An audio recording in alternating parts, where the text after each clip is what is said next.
نحمده ونصلي على رسول الكريم أما بعد السلام عليكم ورحمة الله وبركاته. So if this is the au revoir, based on these vicious rumors that are being spread around everywhere, that the hilal will be easy to spot this evening, so you need to be out there scouring the horizon, see if you spot that, and then like a vanishing act, 70 miles per hour up the M1. I'll be heading back to the blessed land of Bradford, inshallah. If not, looks like you have to stick with me for another day. Allah knows best.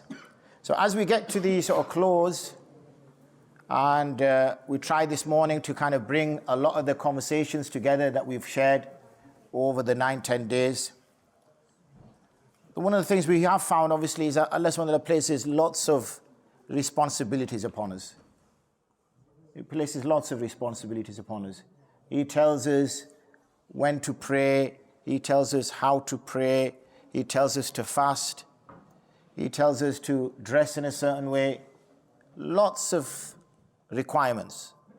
And if we look at this one particular ayah, which our esteemed colleague, Hazrat Usman, Damat Barakatuhum, the one and only, shared with us. The ayat that he shared was A'udhu billahi minash shaitanir rajim, Bismillahir Rahmanir Rahim. Inna Allah ashtara min al-mu'minina anfusahum wa amwalahum bi anna lahumul jannah. It's very simple, very straightforward, and it's an interesting one. One is, ishtira talks about buying, business. You know, I've had a few conversations with brothers. MashaAllah, there's a lot of businessmen in London. Yeah. Shifting a couple of key here, shifting a couple of key here, and obviously £100,000, that's what I was on about.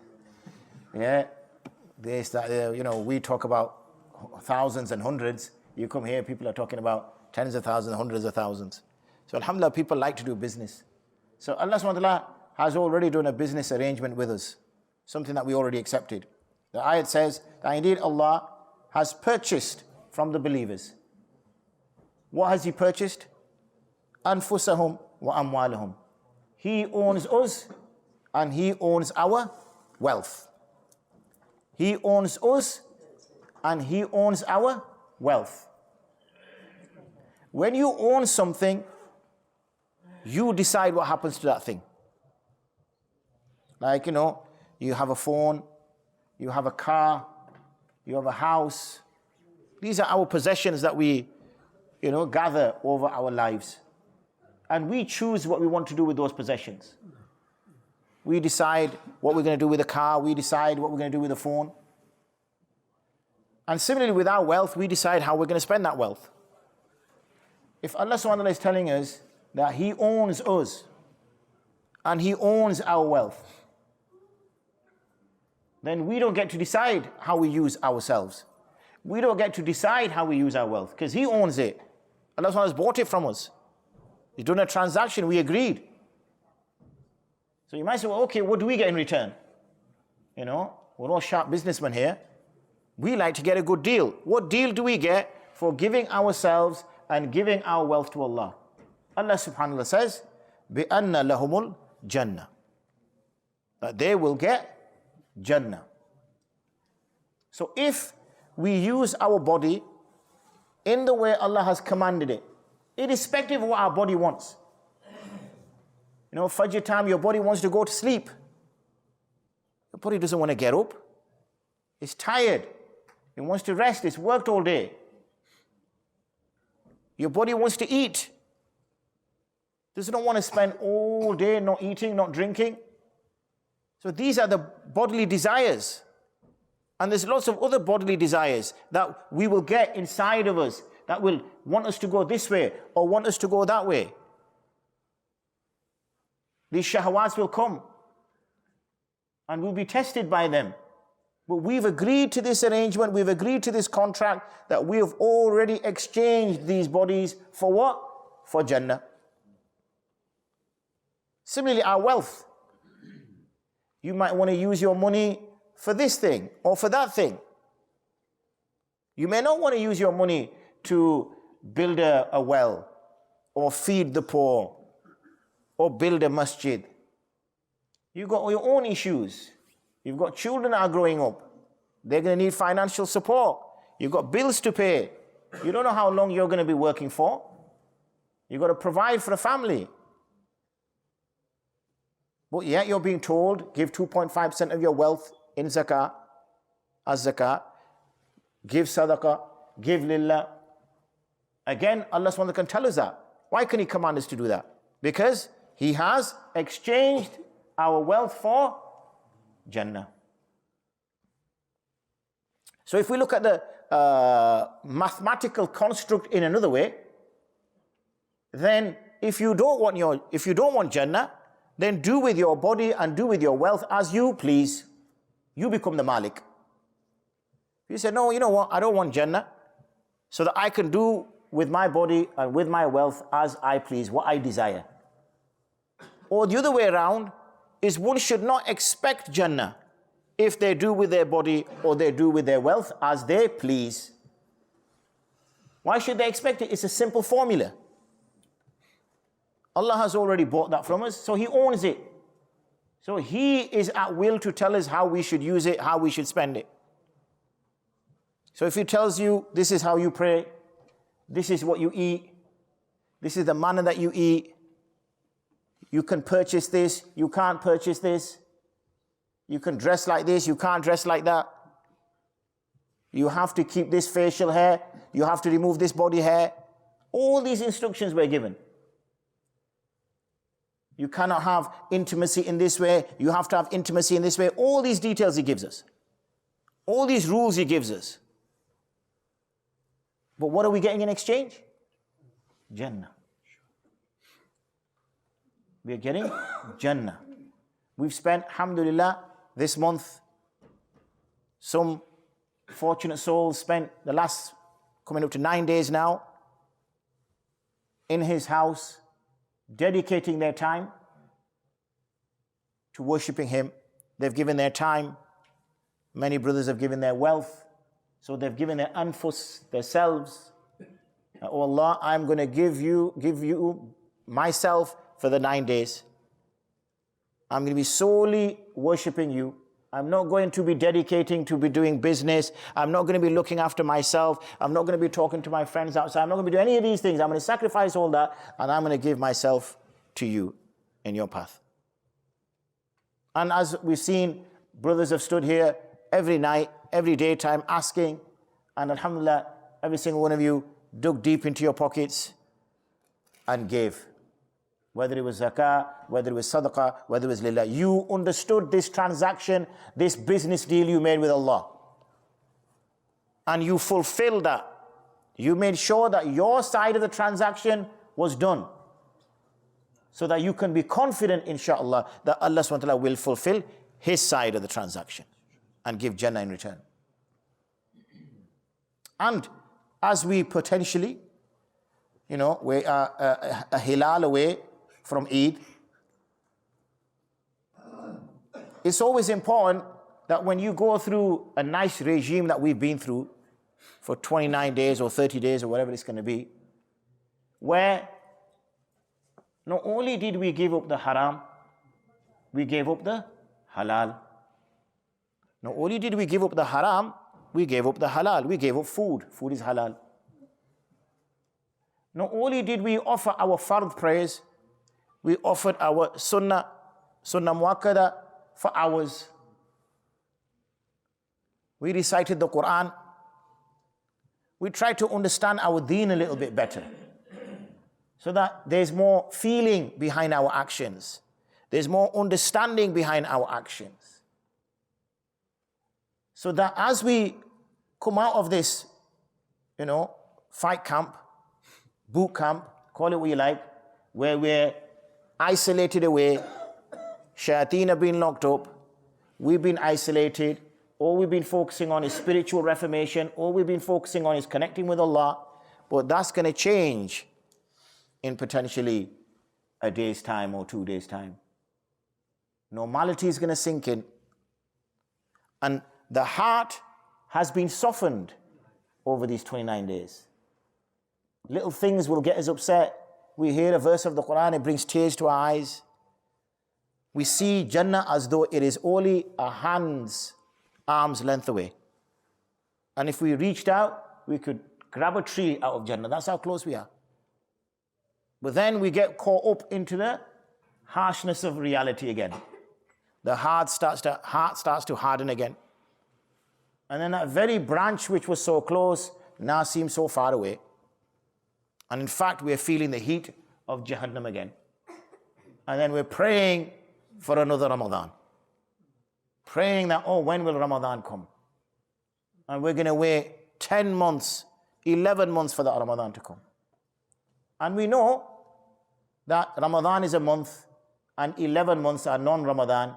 So the chances that we're going to pass away outside of Ramadan, just, from a statistical perspective, there's more chance of dying outside of Ramadan than there is of dying in Ramadan for obvious reasons. So will we get to that next Ramadan where we're in this heightened spiritual state, where we're ready to go, where we think, alhamdulillah, I think I've had a good stint. I think I've done well. I think it's been a good month. I finished, alhamdulillah, 1 Khatmul Quran or 2 Khatmul Qurans or 3 or 5. I've prayed every Salah bil Jama'ah. I've caught every Takbir Ula.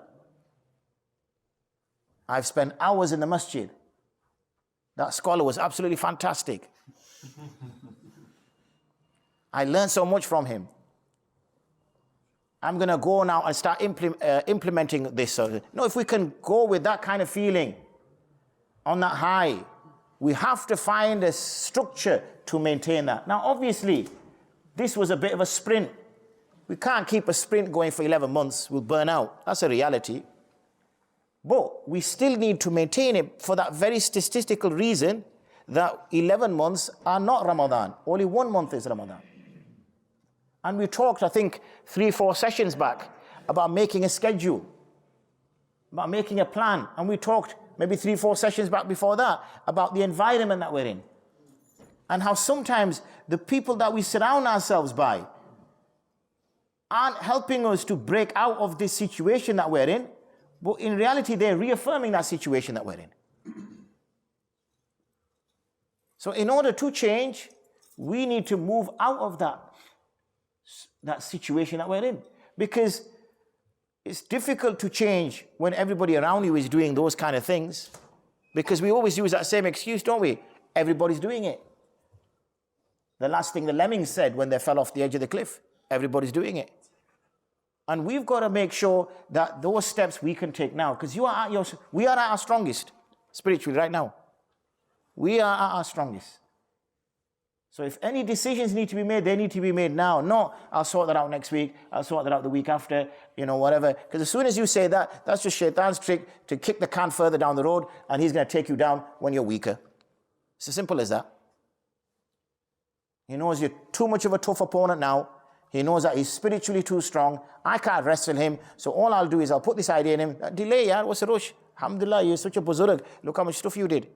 It's Eid as well. Eid, Allah has permitted you to celebrate it. Don't act like a big Sufi now. Eid is only 2-3 days, 4-5 days, 7-8 days. After that, you can get back to it. And when you get back to it, you'll be the same as you were now. Watch. And that's it. We listen to him when he makes that deal with us, but we don't listen to Allah when he makes that deal with us. So we have to make that system, that post-Ramadan, I need that schedule, I need this there so that I move forward. So inshallah, whenever it comes, because as we know, we're getting closer and closer to that death. We're not getting further and further away. And a person gets only one chance of death. There's no return from that. Once it happens, it's done. It's over. Then everything comes flooded. Then everything, these swalat are going to come now. Now that bridge that I got talked about. Now the resurrection and the fountain. And now obviously the darkness. And then crossing over the bridge. And then seeing the pans and the scales. Everything now a person is realizing. But you can't do anything about it now. You're just now part in the whole shuffle, in the queue, just going through the motions. And you can plead now. You can beg now.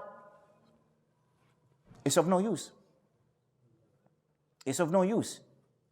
That time is now. That time is now. It's too late then. Many of the time when we look at opportunities, again, let's give it from a business perspective since that's what we're talking about. How many times you want to kick yourself when some brother approaches you for a deal and you get a little bit hesitant, looks too good to be true, next man takes it, and then 5 months later you find out that that property doubled in price and you're kicking yourself like, yeah, you know, I had that chance, I didn't take it, whatever, and you have regret. But it doesn't matter because some other deal is going to come, some other opportunity is going to come, some other situation is going to come, you're still alive. But when a person dies, there's no coming back from that. It's not like, oh, you know, I'm going to go sort it out now. What are you going to sort out now? Where are you going to go? And the word barzakh, where we go, means barrier. That's what the word means, barzakh, a barrier. Barrier for what? Barrier means there's no return. There's only one-way traffic. There's only one-way traffic. There's no return. There's no going back. You are now on the conveyor belt and just going to move from one situation to the next, one situation to the next. So we've got to keep reminding ourselves before our nafs kicks in, our shahawat kicks in, our ego kicks in, where we think we should do what pleases us. We should do what we need. And remember that this transaction that we made with Allah is that Allah subhanahu wa ta'ala has already purchased from us our selves and our mal in exchange for Jannah. That's the deal. So if we don't give our nafs, if we don't give our mal, then we shouldn't be confused or expectant of Jannah, because we did not fulfill our side of the transaction. Not that Allah has not fulfilled His side of the transaction. So may Allah continue to give us strength that we can carry on the work that we do. It was also nice listening to brothers, mashallah, who are doing khidmats in different parts of the world, doing work of khair in different ways, whether it's philanthropical, whether it's educational. You know, get involved in something. Have a project that you're part of. Because when you're part of that kind of community, when you're part of that project, it keeps you going along. The thing that we miss probably more than most now is suhbah. Suhbah means being in the company of pious people, being in the company of people who are thinking in a certain way. And what happens is that rubs off onto us. And we get motivated, we get inspired by them, we aspire to be like them. And that suhbah is something that misses, because you go back to the 9 to 5, we go back to the grind, and that's it. Now the suhbah is gone, and we try to get a little bit of it after a salah or something, and it's gone. But if you're part of a project, working under somebody, working with somebody, then there's a community. And when you're part of that community, once you start sort of lagging behind a little bit, then what they can do is they can sort of pull you back up. Come on, brother, you're going to need to step up a little bit. You need to move along a little bit. So think of that now. You know, we've got whatever remains, potentially an hour or whatever it is of Ramadan. Apply some thought now. Ask Him for assistance. Ask Him for help. Ask Him for guidance. Ask Him to connect you with those type of people. And then make some real plans after. After, obviously, you've had a few kebabs and samosas tomorrow. I'll give you ijazah for that. Or the day after. Nearly slipped into that one, didn't I? Wa akhiru da'wana and alhamdulillahi rabbil alameen. Assalamu alaikum wa rahmatullahi wa barakatuh.